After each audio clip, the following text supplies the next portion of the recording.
Hey there, I'm glad you're back today. We're going to talk about what makes a small business succeed. My name's Rios. I help people go from the 9-to-5 job to become a 7-figure entrepreneur. I've done this twice in my life in two different businesses, and two other businesses at 6 figures a year. I love helping people start small businesses because this is what the world is built on. So this video is really important to understand what makes small businesses succeed. It's so valuable. First of all, I want you to think about this. Before I get to this on the board here, I want you to think about this one thing. Is you need to define your own level of success. What someone thinks is successful, the other may not think is successful. Some people think you have to be like in the millions and millions and millions and millions and millions and millions and millions of dollars a year. You don't have to. I've seen small businesses only doing $200,000 or $300,000, and they're the happiest people on the earth. I've seen small businesses only doing $100,000, and they're making enough money to support them, and they're very happy about that. So you define your own level of success. And I've also seen businesses that go from small to 100 million plus a year. I mean, it just depends on how far you want to take it, what you're willing to do, and does your business support that model? Because if you have a mom and pop store, you may never go to $100 million because it just doesn't fit your model of business.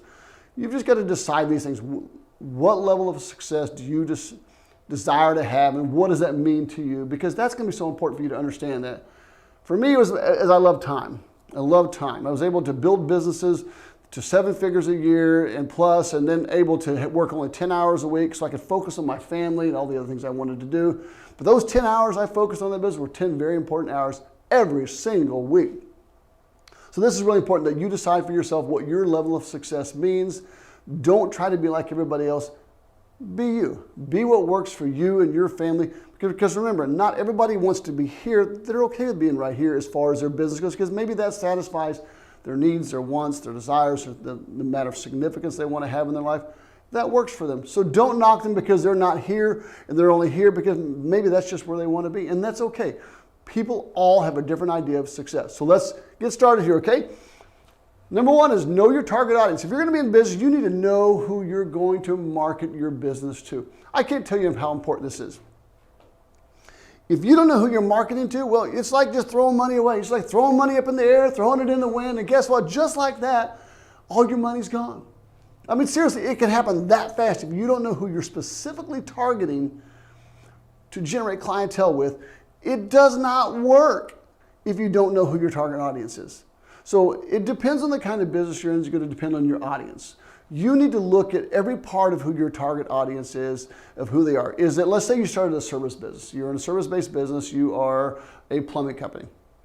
So we know, and you only want to work for residential customers. You only want to work in homes, and you only want to work for homeowners. So you see what I'm doing here? So we decided that we're going to be in plumbing. We're going to work in residential. We only want to work for homeowners. So your target audience wouldn't be someone renting a house, not at all. You only want to focus on those people who are homeowners because those are your target audience. But now let's break that down even more. Your target audience could continue to be like, we only want homes that are worth $200,000 or more.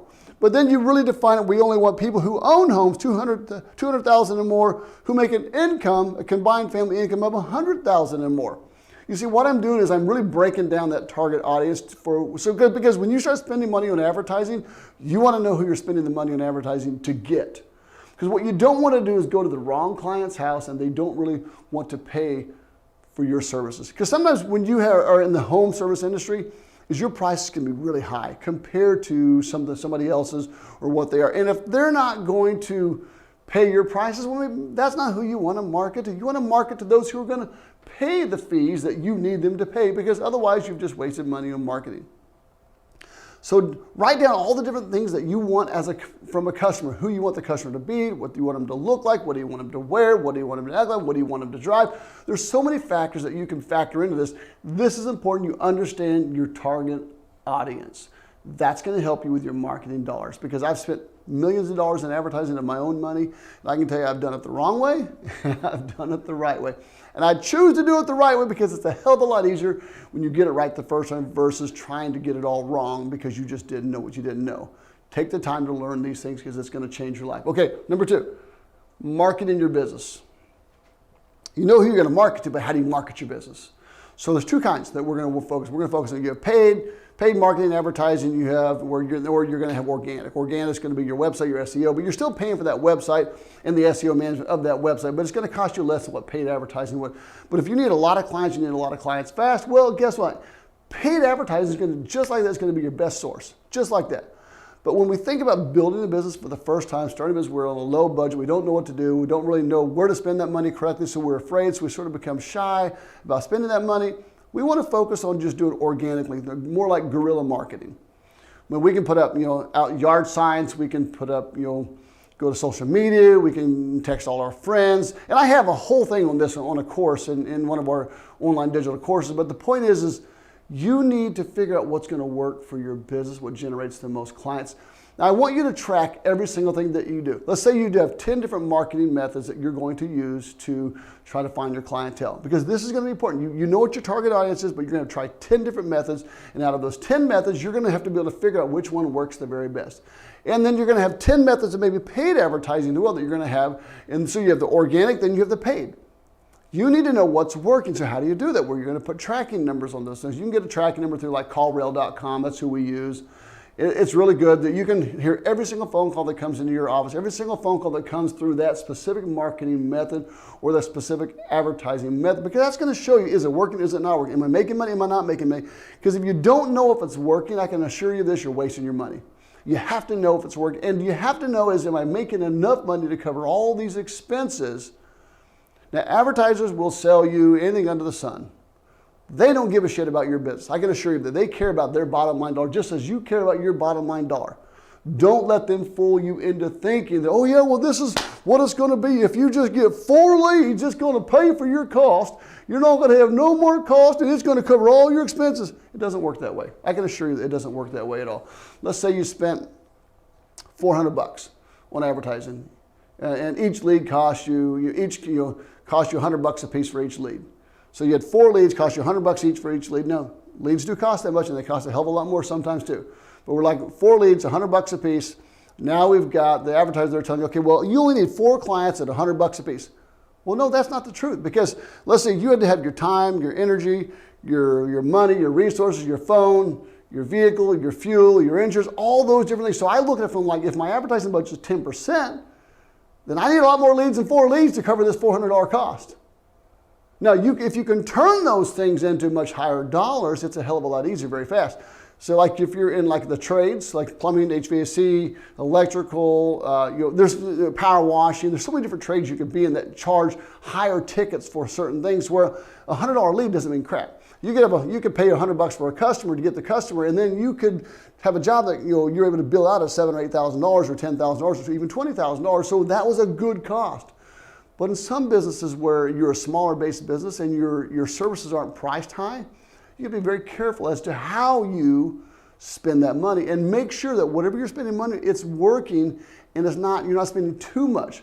Now, you can have 2 ways to spend that money. You can spend it and maybe lose a little up front to gain on the back end, only if you're closing the lead. So we call it a loss lead. If you're losing money up front to gain on the back end, but you got them as a client, they spend a little bit of money, and your hopes is that we look at the long-term value of the client. The long-term value of the client is going to be key to your long-term success just as much as the short-term success. Because you may lose a little here, but you're going to gain on the back, and you're going to gain on the back. And the way is to continue to market them through email marketing, through phone calls, happy calls, anything you can do to keep that customer coming back to your office. So marketing your business is going to be just as important as understanding who you're marketing your business to. Okay, next one. Here we go. Sales, sales, sales. I've said it before, and I'll say it again.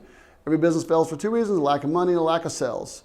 And a lack of money comes from a lack of sales. Well, I can assure you of one thing. If you don't know how to close deals, take a course on sales. Learn how to do sales. Read a book on sales. I mean, I've read probably 50 books on sales. I've taken courses on sales. I have practiced sales over and over and over and over. And the one thing you do is you get better the more you practice. You get better the more you do it. You get better the more you try to do these things. So the key here is understand how valuable sales are. Well, people say all the time, well, I don't like selling. I don't want to be a salesman. Well, if you're going into business, you got to have to be in sales. You're in the business to make money, and the only way to make money is to have a client who's going to pay you for something. So you've got to persuade them to pay you for what you have.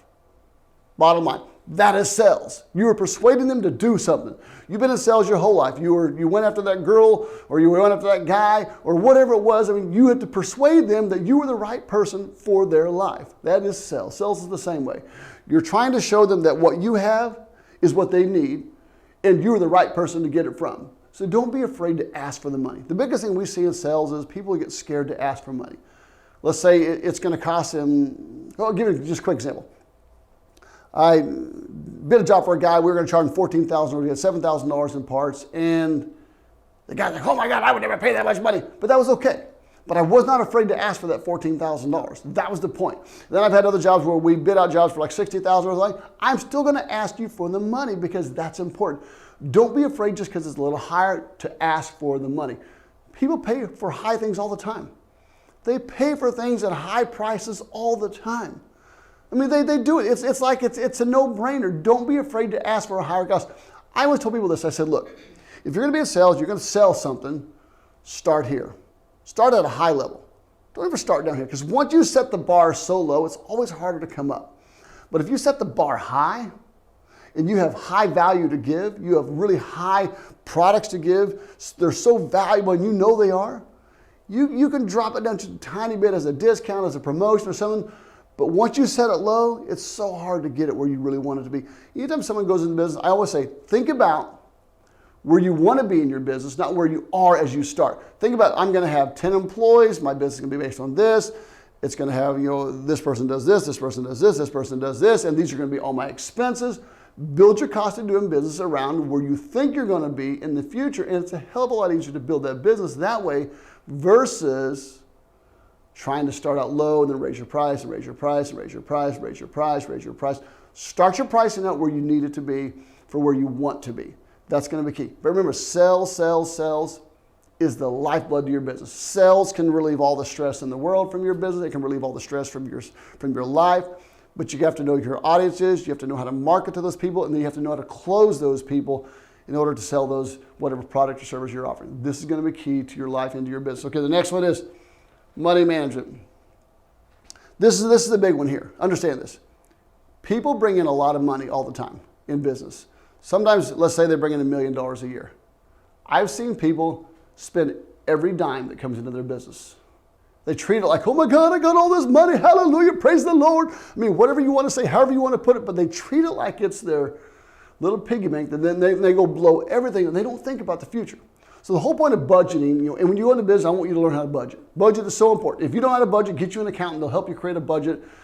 I mean, get a good accountant because they'll help you create a good budget to follow along with, and just put money aside, put money aside, put money aside, put money aside, and only take it as you need it. Take you just a basic salary, take you into take draws as you need them, but don't blow your damn money.